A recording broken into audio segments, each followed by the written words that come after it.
Welcome into OutKick the show. I am your fearless leader, Clay Travis. I hope all of you are having fantastic Mondays wherever you may be across this great country or around the world. Let me hit you with this awful continued fallout from Hurricane Francine all throughout the East Tennessee, Western North Carolina, Georgia, Helene, not Francine, Hurricane Helene, Virginia, Georgia, North Carolina, Tennessee, South Carolina, awfulness everywhere there. We are going to be doing a fundraiser for OutKick in Knoxville, Tennessee at the Yeehaw Brewery on Friday evening. Again, that's in Knoxville. Hutton and Withrow, who come on after me, are doing their hot mic show. I'm going to be traveling up there and doing a special OutKick show. We're going to try to raise a bunch of money for hurricane relief there.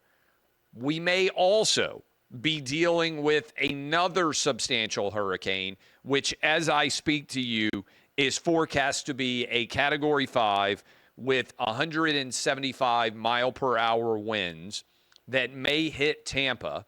Tampa has not been hit by a hurricane in nearly 100 years. This is a not normal trajectory that this hurricane would be on. It is potentially going to make landfall Wednesday, Thursday. The details still to come. I encourage all of you, and I know we have a massive OutKick audience all throughout Florida, Tampa, Orlando, Miami. Clay and Buck has been number one at different times on the radio there. Certainly there are just massive amounts of you that listen and consume our content all over Florida, all over that affected 5-state region. Listen to people in your communities about what is safe to do for your family. Make the right decisions and prepare yourself for what may well be an absolutely devastating second hurricane to make landfall in the space of a few weeks. Again, Hurricane Milton right now strengthened to a Category 5, 175 mile per hour winds. And let me put this into context for you. Senator Marco Rubio, who we have reached out to provide him an opportunity to come on Clay and Buck tomorrow, just tweeted as follows. I want to make sure that I get this right. Several years ago, I asked the Hurricane Center, National Hurricane Center, to show me what the worst case storm hitting Florida would look like. What they showed me back then is almost identical to the Milton forecast now. So, Floridians, prepare yourselves and be ready. I'm going to get into college football in a moment. I also want to say off the top, it is the 1-year anniversary of the terror attack of October 7th, Israel's own version of 9/11. When 1,200 innocent Jewish citizens of Israel were murdered because they were Jewish. It's the single greatest loss of life in the history of Israel since the Holocaust, the worst loss of life because people were Jewish since the Holocaust. There are a lot of knuckleheads out there celebrating this today. I saw clips of people chanting in favor of this attack on Columbia's campus. These people are morons. And look, I'm going to talk about college football. You guys know I love football. We try to do Monday, Tuesday exclusively football, but a little bit of an interlude here before we dive into football talk. In addition to trying to raise money for everybody that's been impacted by the hurricane, I'm scheduled right now to be in Israel in early December to try to go and do whatever I can to shine a light for the Clay and Buck audience on the war that is currently taking place in the Middle East. So that is also on the horizon out there. I want everybody of Jewish background to know that I stand with you and that Israel, in my opinion, has the complete right to defend itself from Hamas or Hezbollah or Iranian interests that are seeking to destroy it, and that I will always stand with Israel. There is good and evil in the world still, and if you were unable to see the Hamas terror attacks of October 7th last year as evidence of that evil, if you have in any way attacked Israel for its response to that terror attack, I think you're on the wrong side of good and evil. I think you're on the wrong side of history. So that is my perspective on the hurricanes and also on Israel. Now, let's go into far less serious and far more fun weekend reaction to college football games. And I want to start right off the top. You guys know that I love Vanderbilt University. I graduated from law school there. I have an MFA in creative writing. I have double graduate degrees. My wife has double graduate degrees from Vanderbilt. My sister went to Vanderbilt undergrad and got a graduate degree there. My brother-in-law got his med school degree from Vanderbilt. So I have in my close family many people who graduated from a variety of different parts of Vanderbilt University. It's a fabulous place, okay? I wouldn't have my 3 kids. I wouldn't have been married for 20 years, but for Vanderbilt University Law School. I think it is the best law school in the country. I encourage all of you to go there. If you're a young guy or gal out there and you're listening to me right now and you're thinking, oh, where would be a good place to go? If you're fortunate enough to get into Vanderbilt, I would go. There's only 180 people in a class-ish. I'm about to have my 20th year anniversary next month of my law school graduation at Vanderbilt. It is an impossible place to beat. I loved all 3 years of it. I grew up in Nashville. I grew up a University of Tennessee fan. I also root for Vanderbilt. If you want to go and read all about this, it's been out there publicly for 20 years. When I was admitted to Vanderbilt Law School, my mom had my dad call and say he would be proud if I went to Vanderbilt to law school, even though I was a Tennessee fan. In the South, if you're not familiar, you decide what teams you root for long before you think about college, certainly long before you think about law school. My grandfather played for the University of Tennessee. I've written a lot about this in On Rocky Top and Dixieland Delight, my first 2 books, which have been out, I recognize, for a long time now. Some of you may have found me in the last couple of years. You don't know my background. There you go. So I'm a big University of Tennessee fan. We'll get to that in the Arkansas matchup. But I also love Vanderbilt University. Last week, I gave praise to Vanderbilt University for allowing middle school kids to play their championship games on the field. My son, during the Alabama game, was talking about this, saying, I can't believe that we were just on that field, Dad, and got to play there. So I love Vanderbilt. I think they do fabulous work. Now, what a win. What an improbable, incredible win. As a kid who grew up in Nashville and has been a sports fan for as long as I can remember, the history of Vanderbilt football, with the exception of a couple of 9-win seasons from James Franklin for my entire life, has been Vanderbilt finds ways to lose that are utterly devastating and sometimes downright inexplicable for fans of sports. So there are a limited number of diehard Vanderbilt University football fans who have been going to games for 20, 30, 40 years, and they are longer, and they have been dealing with one defeat after another. Most fans, this is the truth, most fans struggle to root for a team that almost never wins. They make it really hard for you to invest energy, effort, time, and get so little back in result.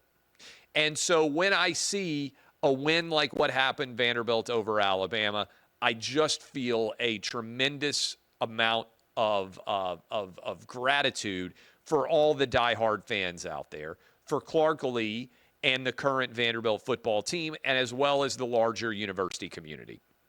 The celebration was fabulous, storming the field, tearing down the goalpost, carrying it all the way, for those of you who do not know Nashville well, all the way down West End till it turns into Broadway, all the way down to the river to throw it into the Cumberland River. They since have gotten the goalpost back out of the Cumberland River, and they now have cut it up, and they have sold pieces of that goalpost to a variety of Vanderbilt University football fans. I was texting with a bunch of buddies that are diehard Vanderbilt fans, former players, and my phone was just blown up beyond belief. But what I would say from a football perspective is this wasn't a fluke. And I don't know how many people have said this. I wrote it in the starting 11, but I think it's important a lot of times when games happen to go back and look at the overall setup of the game to analyze the stats. Listen to this. Vanderbilt had 26 first downs to Alabama's 17. They were 12 of 18 on third down, which is a tremendous amount of success. They put up 418 total yards, basically were not stopped all day long by the Alabama defense. They ran the ball for 166 to Alabama's 84. They committed fewer penalties, fewer turnovers, and they held possession of the football for 42 minutes and 8 seconds to Alabama's 17 minutes and 52 seconds. My point on this is this wasn't some crazy game, and I'll talk a little bit more about this with the Tennessee-Arkansas game, where you go back and you look and you say, okay, there were a couple of plays, otherwise Alabama was in control and Vanderbilt just made a couple of plays and they found a way to win. No. Vanderbilt was the better team all day Saturday. And if I am a Bama fan, the Saban dynasty is over. But if I'm looking at this, it's hard for me to compare this to Louisiana Monroe, which is the best, most charitable argument you can make in favor of Kalen DeBoer. You can say in year one, Nick Saban lost to Louisiana Monroe. They were a big underdog, and Louisiana Monroe came into Bryant-Denny Stadium and won. That's true. But Nick Saban was taking over for Mike Shula, and he was taking over, what was it, like a 3-9 team? The year before, 4-8, losing team, whatever the heck it was. And so Alabama was not what they had become. Nick Saban did not take over a top 5 caliber team. So what Kalen DeBoer is dealing with here is there's major issues on the defensive side of the ball. You can't give up 40 points to Vanderbilt, even if 33 of those were offense, one was a pick six. 34, I guess, because I think Vandy, in typical Vandy fashion, missed the extra point. You also can't give up 27 points, which is what they did in the second half to Georgia. In the past 2 games, Alabama has allowed 67 points on the defensive side of the ball. There's major issues there. And if I'm an Alabama fan, I have to be, honestly, a bit nervous about it. I also think this cancels out the win over Georgia. And you go back and you look at the schedule and you say, okay, we should beat South Carolina, and I think Bama will. Tennessee is a 50-50 game. It's been announced, by the way, that that's going to be a 3:30 Eastern kickoff. Then you've got Missouri. We'll talk about that game in a little bit. Bama should win that one. On the road at LSU will not be easy. On the road against Oklahoma will not be easy. Alabama has to win at least 2 out of 3 of at Tennessee, at LSU, and at Oklahoma now in order to be in the playoff. I think that's going to be really challenging with this team. Maybe I'm wrong. Maybe they'll come back and play amazing. But credit to Vanderbilt, credit to Clark Lee. I think it is the biggest win in the history of Vanderbilt athletics. I tweeted that out. Some people didn't agree.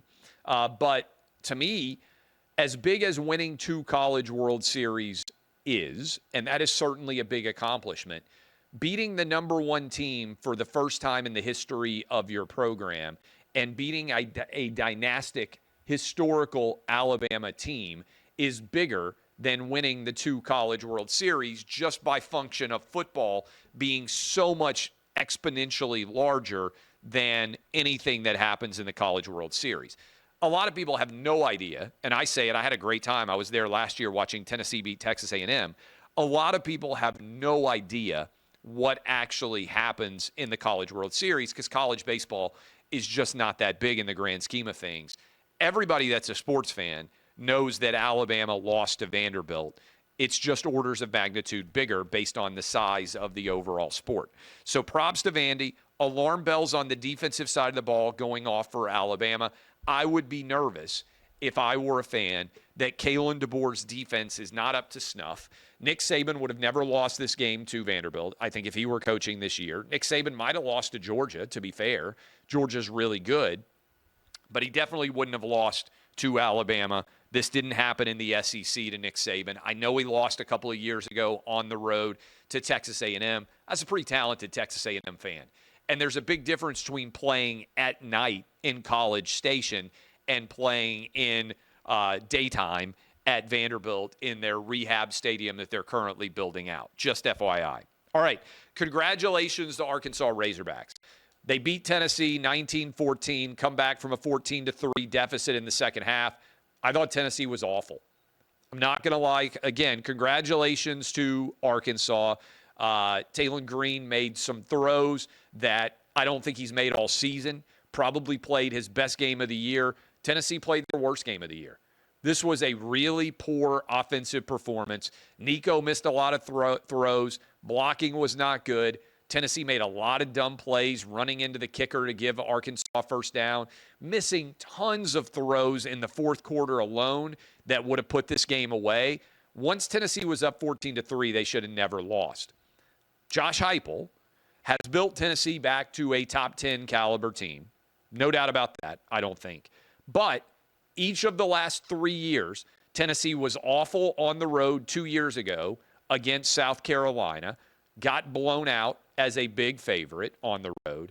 Tennessee was really awful on the road against Florida, and I think they were awful on the road against Arkansas. That's 3 straight years, 3 straight awful performances against substantial underdogs. Now, sometimes you don't play well against Georgia or against Alabama or against somebody who is an elite SEC team when you go on the road. That's to be expected. So I'm not really looking at that. I'm looking at teams that are clearly not as talented and not as good at Tennessee. 2 years ago, Tennessee had no business losing to South Carolina. Last year, they had no business losing to Florida. This year, they had no business losing to Arkansas. What it does is largely eliminate the margin for error. And if Tennessee wants to be a playoff team now, Tennessee is going to have to win every other game, I think. And they're going to have to, at worst, split with Alabama and Georgia. Because otherwise, 9-3, I don't think is going to be quite good enough to be able to make the college football playoff. Maybe I'm wrong, but I think you're going to have to get to 10-2. And that means now that with this loss at Arkansas, Tennessee is going to have to find a way to beat either Georgia on the road at Athens, which is going to be super difficult, or they're going to have to beat Alabama in Knoxville like they did 2 years ago. And in many ways, that game in 2 weeks is going to be an elimination game. Tennessee also now has to beat Kentucky. They have to beat Florida. They have to beat Vanderbilt. They have to win every other game, and they have to split with Alabama and Georgia. It's going to be really hard to do. That's what the impact of losing to Arkansas was. If Tennessee was coming into Knoxville 5-0, first of all, they'd be like number 3 in the country. Probably Texas 1, Ohio State 2, Tennessee 3. That's probably the way the rankings would go, and they would be playing with house money. You beat either Georgia or Alabama, you're probably in the SEC championship game. Good chance of it anyway. There's only one undefeated team, and I'll get to the SEC power rankings in a moment, left in the SEC now, which is Texas. Big game against Oklahoma for the Longhorns, followed by a big game against Georgia coming to town. But congratulations to Arkansas. I think it was a bad sign for Tennessee. A&M. And by the way, Nico's got to be better. He's got to run the football. You can't protect him anymore. He's got to duck and run when there aren't guys open downfield. He has got to make plays with his legs. Halfway through, still a young quarterback. Not always going to be plays to be made in the passing game. He missed a wide-open touchdown late. Missed a wide-open crossing pattern that probably would have sealed the game. This is a really poor performance by Tennessee down the stretch. Missed a wide-open guy down near the goal line that might have been a touchdown. And, oh, by the way, I didn't mention this, but I recorded my son reacting to Alabama. We were in Michigan over the weekend. Again, it's important to be relatable, right? I was in a private jet with my family coming back from Michigan, wasn't able to watch the last minute of the game live. Talk about just a brutal situation. The Wi-Fi wasn't working very well on the private jet. It's important to be relatable. I know you can all feel what it's like to be on a private jet, not have the Wi-Fi working. Really, really difficult situation for me. I'm being sarcastic, by the way. I realize how ridiculous that sounds, but it is the reality, and why I was not able to immediately post any video reaction to the Arkansas loss. But again, be in Knoxville this weekend. We'll be at Yeehaw Brewery, downtown Knoxville. We're doing a big fundraising opportunity for the Hurricane Helene, which slammed into East Tennessee, West North Carolina, all throughout Georgia, Virginia, South Carolina. We're going to try to raise money there. And so that is on the horizon. Okay, other big losses in what was a crazy Saturday of college football. Washington gets some revenge over Michigan. Michigan goes to a third-string quarterback. Look, here is the reality.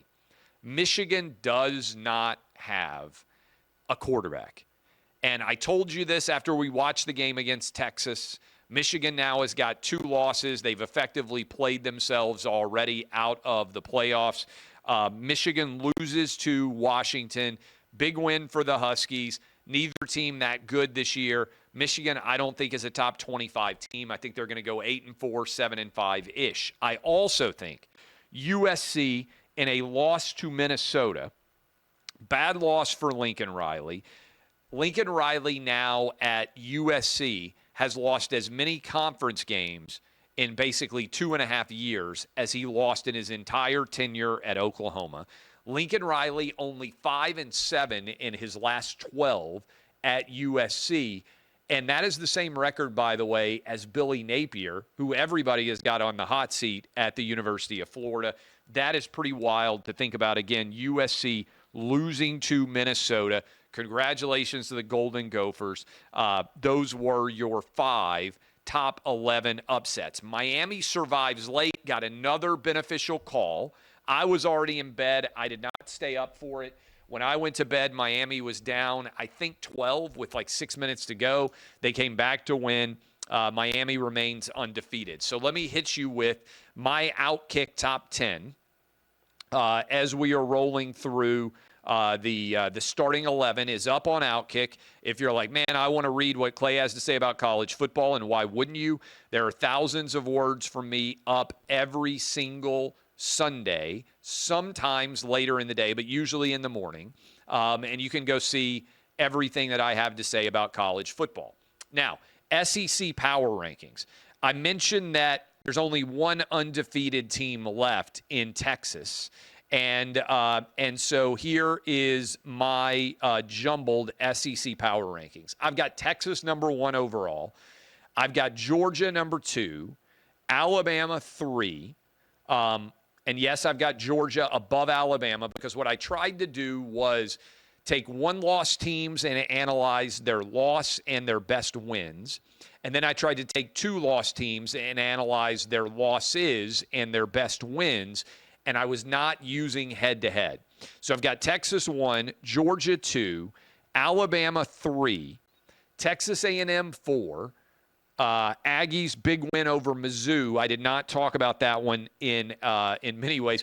41-10, just a beatdown of epic proportions. Mizzou is not a playoff caliber team. A&M might be. A&M's schedule, if you look ahead, they're now 3-0 in the SEC. They're going to get Texas final week of the year down in College Station. They also get LSU in College Station. Now, I believe, this is off the top of my head, if Adam's there, they have to go to Auburn. They have a couple of messy games that could be challenges for them because I don't think this A&M team is mega elite, particularly on the offensive side of the ball. They're getting better. Connor Wegman was back. They don't have Marcel Reed, who I thought had done a really good job filling in. So the schedule is not supremely easy, but they have a real chance to be 9-2 or 10-1 when Texas comes to town to close out the year. So I've got A&M at 4, Tennessee at 5. Tennessee played really poorly, like I said, against Arkansas. Should have never given up the 14-3 lead once they had it in the second half. Late in the third quarter, even, they had that lead. Totally blew the game, had a lot of opportunities that should have been big plays that Nico missed. 3 passes in particular that probably, if he completes any of them, would have won the game. He missed on all of them. We'll see how he rebounds. He ran out of bounds instead of throwing the ball into the end zone, which is not ideal when it comes to knowledge of field awareness. But I've got Tennessee at 5 because the win at Oklahoma is better than any win I think Ole Miss has. And the loss on the road at Arkansas is better than Ole Miss's loss at home to Kentucky. So I've got Ole Miss 6, Oklahoma 7, LSU 8, Missouri 9. So my ranking of 2 to 9 is all one-loss teams. Then I have Arkansas at 10 as the top 2-loss team, followed by Vanderbilt, Kentucky. Again, looking at the losses, analyzing the wins. And then South Carolina, Florida, Auburn, and Mississippi State rounds out my SEC top 16. My playoff 12. I've got Texas as the SEC champ, Ohio State as the Big Ten champ. Clemson now, I've elevated. I think Clemson's playing better than Miami. I think Clemson is going to fight its way back and win the ACC. I've got BYU right now as my Big 12 champ. And then I've got Penn State 5, Miami 6, Oregon 7, Georgia 8, Alabama 9. Maybe not the best 10 and 11. I put Notre Dame in there, even though they lost as a 28.5-point favorite over Northern Illinois, because the Notre Dame win on the road at Texas A&M looks really good right now, and I'm trying to weigh best wins and worst losses. Then I've got A&M at 11, Boise State as my non-power conference team at 12. So right now in this matchup, I would have Penn State hosting Boise State, Miami hosting Texas A&M, Oregon hosting Notre Dame, and Georgia hosting Alabama. That would be my playoff 12 right now as we look forward and try to contemplate how that will all shake out. Okay, that is my college football analysis. You can go read it on the starting 11. I did want to play one cut. Kamala Harris is down. The gambling markets are surging right now for Donald Trump, and he's taking the biggest lead that he has had over Kamala Harris in this campaign so far. And as I speak to all of you right now, I'm hitting refresh. Donald Trump, for instance, has an 11-point lead in Pennsylvania. And I have told you for some time, hey, whoever wins Pennsylvania, I think is going to win this race. Trump has opened up an 11-point lead. What is this? Why is he opening an 11-point lead in Pennsylvania? Maybe there's momentum over the Butler, Pennsylvania rally. The absentee numbers for Democrat voters are not great. Absentee ballots requests are not great for Democrats compared to 2020 or 2022. That suggests a lack of enthusiasm. Kamala Harris is suddenly doing interviews. I'm going to talk about this with Alex Cooper at Call Her Daddy, with Howard Stern, with Stephen Colbert, with 60 Minutes. They've hidden from the media basically since she ascended on July 21st. Well, now, suddenly she's doing all these interviews. Why? I think the answer is because her campaign is not going well, and they're trying to figure out how to get back momentum. To me, it means that what we are seeing in the gambling markets is reflected maybe in her internal polls. And right now, Trump has opened up a, 8-point lead, basically, 54-46 in the overall gambling markets, 8.1%. 53.6 to 45.5. I think I'm right. That is an 8.1% lead. I'm never an expert at live math, but I think I'm right on that, an 8.1% lead. If you disagree, you can go buy Kamala Harris odds. It's now legal to gamble on politics in the United States, so no reason that you can't go and say, oh, you're wrong. These markets are wrong. It's just like a betting market. If you think the betting market is wrong in sports, don't tell me. Go place a wager and prove yourself right. So Kamala has fallen behind by 8.1 points as we discuss what's going on in the national gambling markets. She now is down 11% in Pennsylvania. Why is that? You can have your own thesis. My suggestion would be maybe internal polls, absentee ballot requests, and information. Because usually, people say, okay, what moves markets? Usually, information is what moves markets. If you see a sports gambling line moving in a substantial way, it oftentimes means, hey, quarterback's hurt, somebody's suspended. There is some information that is not public yet. We'll see whether tomorrow is 4 weeks out, 28 days until the election. Maybe it's the poor response to Hurricane Helene. But the fact that Kamala is doing all these interviews is, I think, emblematic of her being in trouble. And I wanted to play one cut for you from Alex Cooper here in a sec. This is the Call Her Daddy podcast. I have never listened to this podcast. I've never listened to this individual. I don't know anything about her. I don't begrudge any host who takes any guest. So I don't, Alex Cooper, I don't blame her. I would talk to Kamala Harris if I were her, just like I would talk to Donald Trump if I were us. I would talk to Kamala Harris. I would sit down on OutKick and talk to Kamala Harris for any football game that she wanted me to show up for. I told you this. We've got an official request, an invite into Kamala Harris. I talked to Donald Trump at the Georgia-Alabama game. I would show up. I would be fair. I would ask honest questions of Kamala Harris, just like I have done 10 different times of Donald Trump. But this is Alex Cooper talking with Kamala Harris, and this discussion to me is uniquely moronic because they are talking about whether there are any laws that impact men like abortion laws impact what women are able to do with their body. I want to play it for you. Listen. I want to pose this question more to you and the Daddy Gang, but one of the biggest conversations in this year's election revolves around a woman's body. Yep. I want to take a moment, and can we try to think of any law that gives the government the power to make a decision I know what you're going to ask. about a man's body? Let's No. just pause. No. Is there any law? No.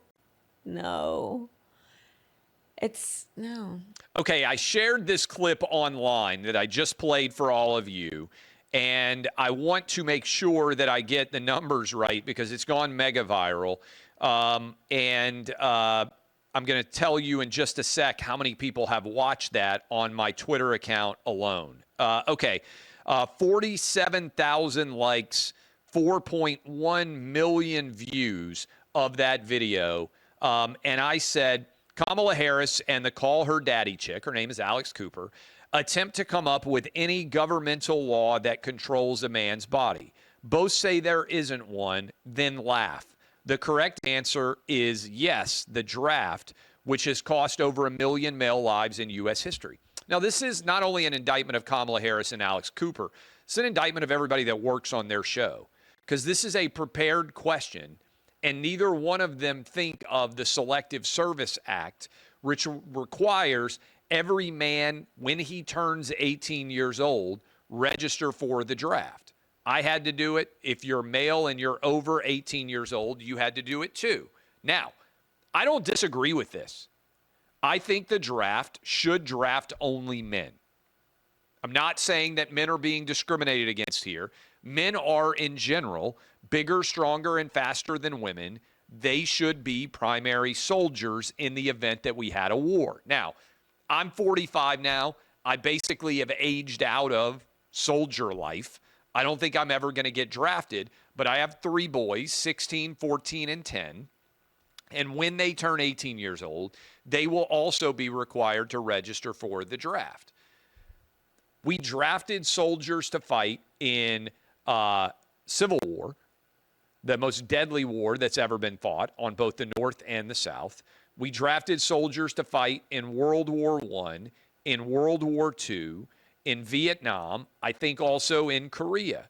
And if you are watching this clip and you are old enough, you might be my dad's age, and remember when they had the national birthday draft to find out if you were going to go to Vietnam or not on television. So in the lifetime of many people who will be voting for President of the United States in 2024, men have been drafted and gone on to die under the compulsion of the United States government. That law uniquely impacts men's freedom and the male body in a way that it does not for women. Leaving aside this abortion focus, the fact that neither Alex Cooper nor Kamala Harris could think of this as a law that directly impacts men is embarrassing, not only for them, but their staffs, and the fact that they would be sharing this on social media as if it's some sort of gotcha moment on the men who are leading this country is also a tremendous embarrassment. And let me just tell you, I don't think Kamala's advisors are very smart. She's behind. In the gambling markets right now, she is behind. If the gambling markets are correct, she's going to lose this election. Okay, if you don't believe me on the gambling markets, look at what they're doing, not what they're saying. After hiding her for a long time, they suddenly are doing 60 Minutes, Call Her Daddy, Howard Stern, and Stephen Colbert, all in the space of a few days. That's not something that you do if you feel like your campaign is in a good spot. But look at who is going to be deciding this race. Kamala is going to have to win, I believe, Pennsylvania, Michigan, and Wisconsin in order to be elected president of the United States. Do any undecided voters in Michigan, Wisconsin, or Pennsylvania listen to Call Her Daddy, Howard Stern, or watch Stephen Colbert? I don't think so. Kamala is largely speaking to an audience that is already predisposed to like her. That's not how you win an election. And by the way, I'll talk about this a little bit tomorrow, but this is all Democrat propaganda-focused media. Howard Stern back in the day would have opened his interview with Kamala Harris by saying, "Did you know your husband got the nanny pregnant? What's the story there?" I bet he doesn't bring it up. He also back in the day would have brought up, "Hey, did you know that your husband supposedly slapped a woman?" He's not going to ask any of these questions. I give credit to Shannon Bream, and I'll give credit to Tim Walz for actually going on the Fox Sunday morning show because maybe people are watching that hadn't seen Tim Walz before. Now, it didn't go well. He basically said no voters care about all the lies he's told, but at least he was trying to reach an audience that otherwise might not know he exists and try to persuade them, which should be the essence of any political campaign. Okay, love all of you. I'll be back live tomorrow. Again, Friday in Knoxville, fundraising show. We're going to do it. Yeehaw. Appreciate all of you. I think we got a graphic up. Is that graphic up right now? OutKick will be live in Knoxville in the evening. If you're going to be in town, you're a Florida Gator fan, University of Tennessee fan, in town for that big game. We're going to try to raise as much money as we can at a public event there on Friday. Withrow and Hutton, who are going to be on here in about 15 minutes, are going to be there live doing their show. And then I'm going to be there in the evening, 7 o'clock Eastern-ish. I believe they are going live at 5. I can't read that graphic, but we should be live for about 2.5 hours. Appreciate all of you and everything that you are doing. I am Clay Travis, DBAP, unless you need to SBAP. This has been OutKick, the show.